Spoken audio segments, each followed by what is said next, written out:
नमस्कार, आप देख रहे हैं द जिज्ञासा। मैं हूं सागर गुजराती।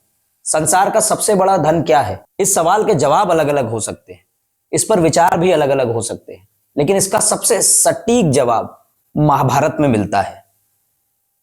जब पांडव वनवास पर गए, वहां एक प्रसंग देखने को मिलता है यक्ष प्रश्न का। यक्ष ने धर्मराज युधिष्ठिर से कई सारे सवाल पूछे, जिसमें से एक सवाल था कि संसार का सबसे बड़ा धन क्या है। और धर्मराज युधिष्ठिर ने जो जवाब दिया उसकी प्रासंगिकता आज भी बनी हुई है। उन्होंने जवाब दिया आरोग्य, यानी कि बेहतर स्वास्थ्य। बेहतर स्वास्थ्य और मानसिक संतुष्टि ही किसी व्यक्ति या किसी के लिए भी संसार का सबसे बड़ा धन है। आज के आपाधापी भरे जीवन में, मोबाइल पर स्क्रॉलिंग करती दुनिया में शायद हम उस महत्वपूर्ण चीजों को बहुत पीछे छोड़ते चले आ रहे हैं, अपनी सेहत को बहुत पीछे छोड़ते जा रहे हैं। हालांकि पिछले कुछ दिनों में इसको लेकर के जागरूकता आई, लेकिन शायद वो अभी भी काफी नहीं है। तो ये है द जिज्ञासा की नई सीरीज आरोग्य, जहां हम डॉक्टर से, हेल्थ स्पेशलिस्ट से और इस क्षेत्र में काम कर रहे अलग अलग लोगों से आपके और हमारे हिस्से के सवाल पूछेंगे और कोशिश करेंगे कि अपने सेहत के प्रति हम सब एक साथ जागरूक हों। उनसे अपनी ऐसी जिज्ञासाओं को पूछेंगे जो हमारे मन में अक्सर कौंधती रहती है। और आज ये उसका पहला एपिसोड है और हमारे साथ हैं डॉक्टर उद्भव बंसल। डॉक्टर उद्भव बंसल एक यंग और डायनामिक न्यूरोसर्जन हैं और पिछले कई सालों से न्यूरोसर्जरी में अपनी सेवाएं दे रहे हैं। उन्होंने हैदराबाद के प्रसिद्ध अस्पताल निम्स में भी अपनी सेवाएं दी और फिलहाल ताज नगरी आगरा में अपनी सेवाएं दे रहे हैं। आज हमारे साथ मेहमान के रूप में द जिज्ञासा स्टूडियो में मौजूद हैं। मैं उनका बहुत बहुत स्वागत करता हूं और अब अपनी कहानी ख़त्म करके उनसे सुनते हैं। बहुत बहुत स्वागत है आपका डॉक्टर साहब। धन्यवाद सागर जी। मैं आपको और पूरी जिज्ञासा टीम को बधाई देना चाहता हूं इस नए प्रोजेक्ट के लिए और मुझे आमंत्रित करने के लिए बहुत बहुत धन्यवाद। सबसे पहला प्रश्न, जो आजकल हर रोज कहीं ना कहीं से ऐसी एक खराब खबर सुनाई देती है, ब्रेन कैंसर के केसेस ये बहुत तेजी से बढ़ रहे हैं। पहले आपको मालूम होगा कि पहले शायद कभी साल 6 महीने में कोई दूर दराज में कोई एक केस पता लग गया तो लग गया, लेकिन अब तो आसपास और कई सारे केसेस बढ़ते चले जा रहे हैं। तो इसका क्या रीजन है, क्या कारण है? ब्रेन ट्यूमर कि कुछ प्रमुख कारण होते हैं जेनेटिक म्यूटेशन। कुछ ट्यूमर ऐसे होते हैं जो हेरिडिटरी होते हैं, फैमिलियल होते हैं कि फैमिली में चलते हैं। कुछ ब्रेन ट्यूमर ऐसे होते हैं जो कि रेडिएशन एक्सपोजर की वजह से होते हैं। कुछ ट्यूमर ऐसे होते हैं कि कई केमिकल्स और अदर रासायनिक पदार्थों की वजह से होते हैं। आजकल के दिन में ब्रेन ट्यूमर इसलिए ज़्यादा सुनने को मिलता है क्योंकि अब आधुनिक हमारे पास रेडियोलॉजिकल इन्वेस्टिगेशंस आ गई हैं, जैसे CT scan, MRI, PET scan. इनसे क्या होता है कि जो कैंसर होता है वो जल्दी डिटेक्ट हो जाता है और अब लोगों में भी थोड़ी जागरूकता बढ़ गई है। तो कोई भी प्रॉब्लम होती है तुरंत डॉक्टर के पास जाते हैं और स्कैन कराते हैं, तो उनको ट्यूमर का, उसमें ब्रेन ट्यूमर का, ब्रेन कैंसर का पता चलता है। तो आपका कहने का मतलब है क्योंकि पहले जांचें उपलब्ध नहीं थी, इसलिए मालूम नहीं पड़ पाता था कि पेशेंट की डेथ, इंसान की डेथ भी हो जाती थी तो कभी कारण भी मालूम नहीं चलता था। आजकल इतनी इन्वेस्टिगेशन, इतने टेस्ट सब आ गए, जांच आ गई हैं कि सारे इन्वेस्टिगेशंस पता चल जाते हैं, तो सभी कैंसर डिटेक्ट हो जाते हैं और इसलिए हमको ज्यादा इंसिडेंस हमको देखने को मिलता है।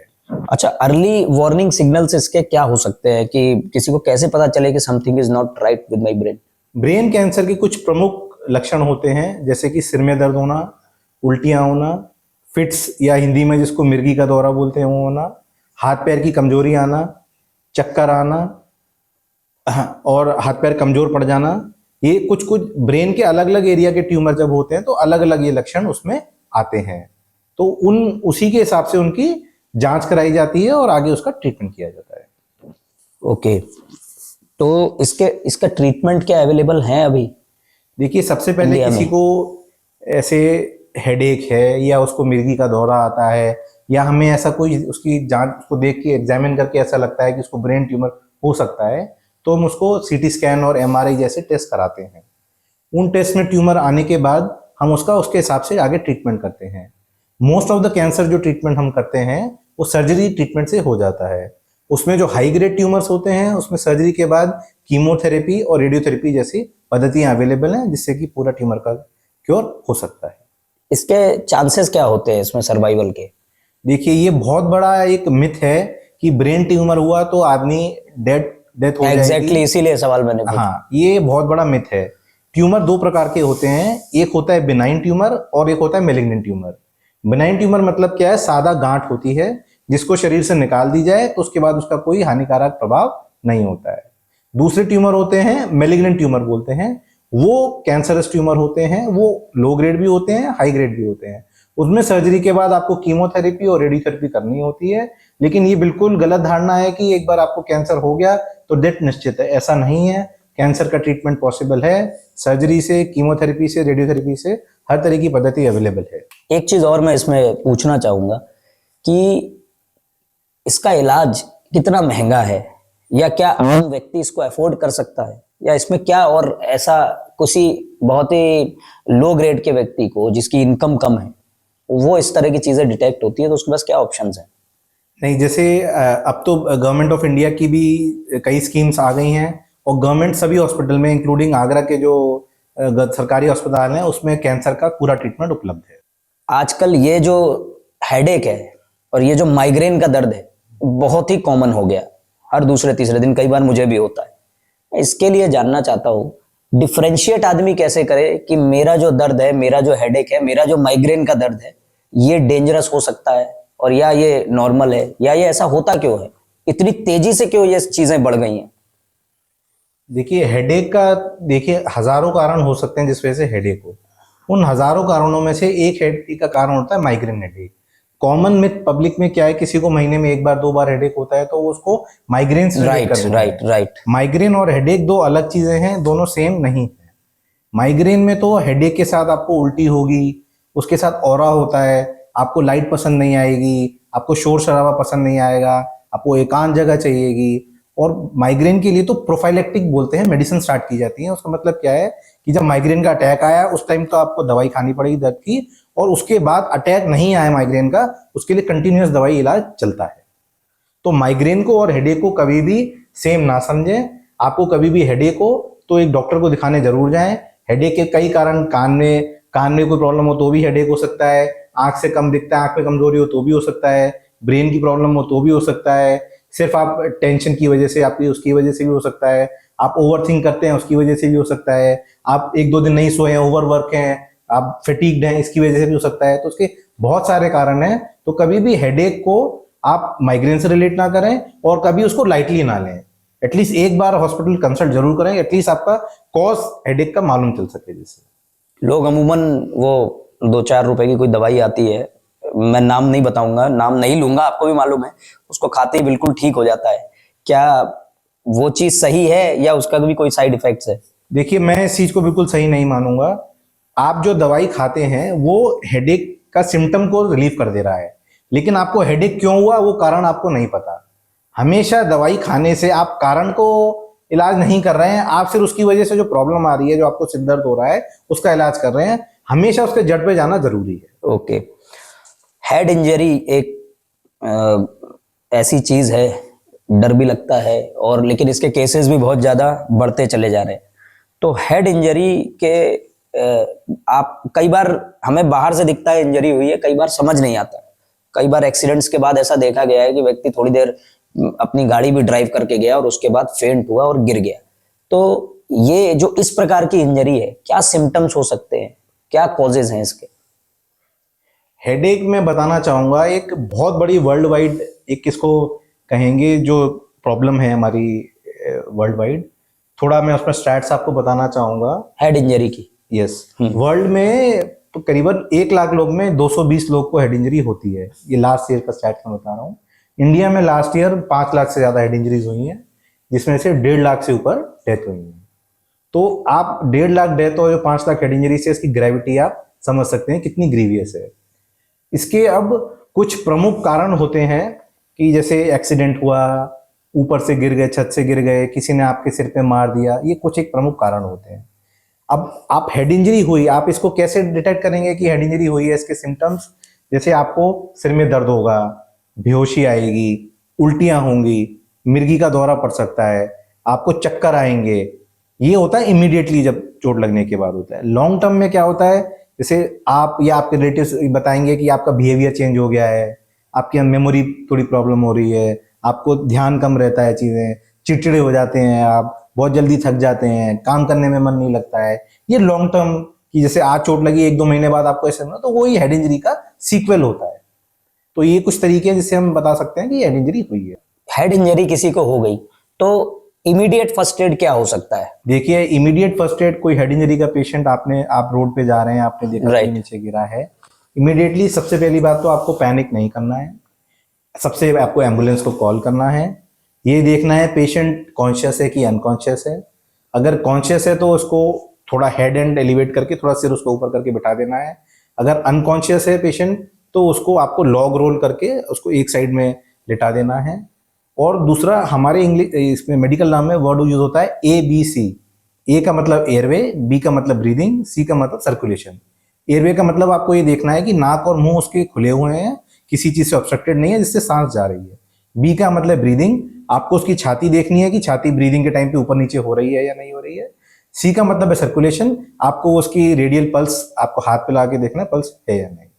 और अब फर्स्ट आपको सबसे इंपॉर्टेंट काम करना है कि आपको उसको एम्बुलेंस को कॉल करना है। एक गोल्डन आवर का जिक्र होता है, कई बार अखबारों में हम पढ़ते हैं कि गोल्डन आवर में अगर आप किसी को इंजरी हुई है, हेड इंजरी हुई है, आप अस्पताल ले जाते हैं तो बच सकता है। ये गोल्डन आवर है क्या? गोल्डन आवर हेड इंजरी का हम कहते हैं, चोट लगने की 1 घंटे के टाइम को गोल्डन आवर कहते हैं।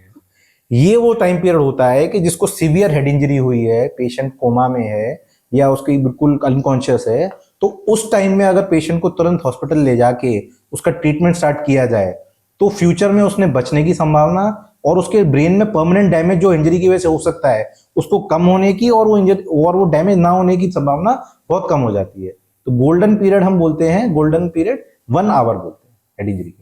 मतलब 1 घंटे किसी को चोट लगी, 1 घंटे के अंदर अंदर उसको अस्पताल लेके जाएं। एक गांव में एक बात चलती है, गांव में क्या शहरों में भी चलती है, कई लोगों के बीच में होती है कि किसी को चोट लग गई, अगर आपका खून बह जाता है तो एवरीथिंग इज नॉर्मल, और अगर सर में चोट लगी है, खून नहीं निकला तो लोग पैनिक करने लगते हैं, डरने लगते हैं। ये मिथ है कि इसमें कुछ सत्य भी जुड़ा हुआ है? ये टोटली एक मिथ है। जब ये कहते हैं कि सब चोट लगी और सिर से खून बहा, तो वो क्या होता है, पहले ऊपर स्किन की लेयर होती है, स्किन के नीचे आपका स्कल बोन होता है, बोन के नीचे ब्रेन होता है। तो कई बार क्या होता है, सिर्फ आपकी चोट लगी, आपकी स्किन एक जगह से कट गई तो वहां से ब्लीडिंग निकल गई। कभी भी हेड इंजरी में डेंजरस स्किन की ब्लीडिंग नहीं होती है। हेड इंजरी में डेंजरस क्या होता है, जो स्कल के अंदर ब्रेन है, स्कल के अंदर जो ब्लीडिंग होगी वो डेंजरस होती है। वो उसका ये पूरा टोटली मिथ है। इससे संबंधित और क्या क्या मिथ है? अभी आपने बताया ये मिथ है, और ऐसे कौन कौन से मिथ है जो आपको बहुत कॉमनली हमको देखने को मिलता है कि कोई पेशेंट हमारे पास आया है इमरजेंसी में, हमने देखा कि थोड़ा कॉन्शियस नहीं है, अच्छे से जवाब नहीं दे पा रहा है, उसको उसका नाम पता डेट आज की पूछते हैं तो नहीं बता पाता है, तो हम डिटेक्ट कर पाते हैं कि कहीं ना कहीं इसमें हेड इंजरी का कंपोनेंट है। पर उसको देखने से उसके सिर पे एक खरोंच भी नहीं होती है, तो उनको पेशेंट्स के अटेंडर को लगता है कि इसको तो हेड इंजरी नहीं है, पर ऐसा नहीं होता है। ऐसी एक हमारा टर्म होता है विप्लैश इंजरी बोलते हैं, विप्लैश इंजरी। हमने जब सीट बेल्ट पहनी होती है तो एकदम झटका लगने से सीट बेल्ट की वजह से आपका सिर झटका खाता है, तो बाहर से सिर की चोट नहीं होती है, लेकिन जो झटका लगता है उससे ब्रेन की इंजरी होती है, जिसमें जांच आवश्यक है। एक और कॉमन मिथ है कि आपने सीटी स्कैन कराया, सीटी स्कैन अगर नॉर्मल आया इसका मतलब आपको हेड इंजरी नहीं है। ऐसा नहीं है।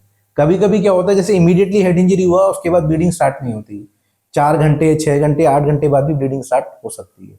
इसीलिए हम 24 आवर्स तक, अगर पेशेंट नॉर्मल भी है तो हम रिकमेंड करते हैं कि हेड इंजरी अगर हुई है तो मिनिमम 24 आवर्स तक हॉस्पिटल में ऑब्जर्वेशन के लिए रहें। युवाओं के बीच में एक बहुत कॉमन प्रॉब्लम है डिप्रेशन। जरा सी कोई बात हुई, डिप्रेशन में चले गए, स्ट्रेस हो गया।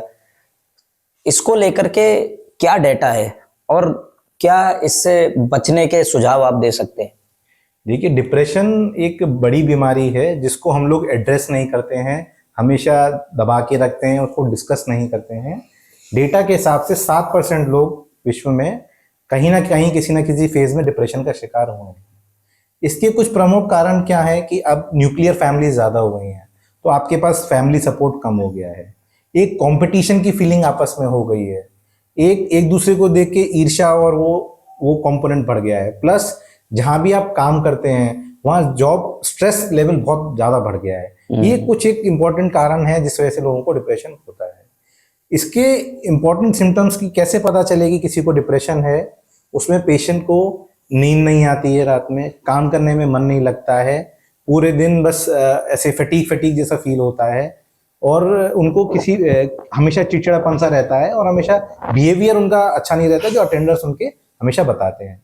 प्रिवेंशन में हमेशा से रहा है कि आपको एक कम्युनिकेशन एस्टैब्लिश करना है। हमेशा आप कम्युनिकेट करेंगे, अपनी जो भी प्रॉब्लम्स हैं उसको बताएंगे, तो ही ये प्रॉब्लम सॉल्व हो सकती है। और इसके ट्रीटमेंट के लिए डिप्रेशन के देखिए आज की तारीख में साइकोलॉजिस्ट भी अवेलेबल हैं, साइकेट्रिस्ट भी अवेलेबल हैं, काउंसलर्स भी अवेलेबल हैं, और सबसे बड़ा ट्रीटमेंट पार्ट जो स्टार्ट होता है आपके घर से, आपके फैमिली से, आपके सपोर्ट सिस्टम से स्टार्ट होता है।